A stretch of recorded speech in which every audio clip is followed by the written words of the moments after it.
السلام عليكم يا أعز وأغلى متتبعات، نتمنى أنكم تكونوا بخير وعلى خير وفي أحسن الأحوال إن شاء الله. طبعا وأكيد أكيد ما نساوش الصلاة والسلام على رسول الله. اليوم جيتكم بواحد لا فيديو اللي زوينة وبكيكة اقتصادية أو بسبوسة اقتصادية.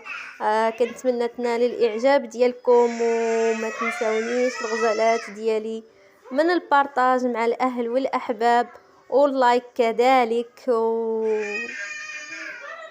وهذا ما كان. نتمنى أنكم تكونوا بخير إن شاء الله.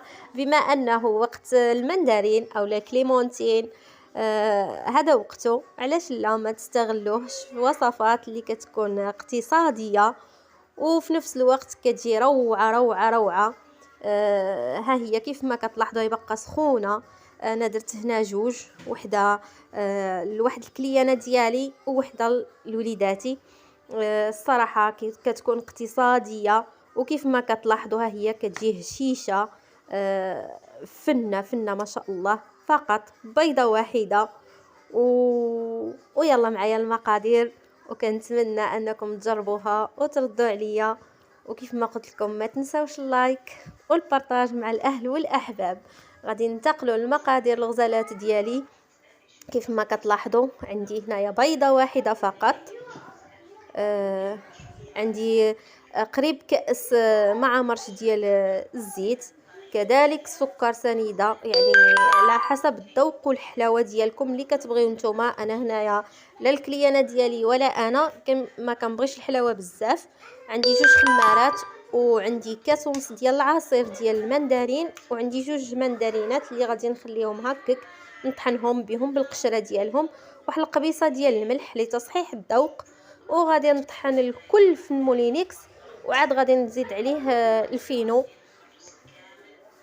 كيف ما غادي تلاحظوا في الصوره. وها هو المندرين. غادي نحيد هاد ديك الراس ديال هذاك الخضر، وغادي نحيد القلب باش ما ينطحنش. غندير فقط القشره والقلب ديالها، راها كتنطحن وما كيبقاش نهائيا باين وما كتجيش حامضه. راه اللي ذاقوها عند لا الكليانه ديالي ولا وليداتي راه عجبتهم، وهذه معتمده عندي يعني من بزاف ديال الوقت، وانا كنديرها وبالاخص من كيكون وقت المندرين الغزالات ديالي. وكتخرج يعني كميه كبيره ما شاء الله. يعني كيف ما لاحظتوا في الصوره، راه هذاك الصني ما شاء الله يعني راه عامر، وديك الصنيوه كذلك. غادي ندير كأس ونصف ديال المندرين ونطحن مزيان، وعاد غادي نكبها كيف ما قلت لكم في واحد البول، ونزيد الفينو والخماره وواحد المعلقه ديال الخل. يعني الخل راه معروف، كنديروه في الكيكات باش كتجي الكيكه هشه. هنا ضفت الكأس الاول ديال الفينو، وغنضيف الخميره، وغنضيف كأس ونصف اخر على حسب الخليط ديالكم الغزالات. يعني ما تكبوش خطره وحده باش ما يقصح لكمش الخليط.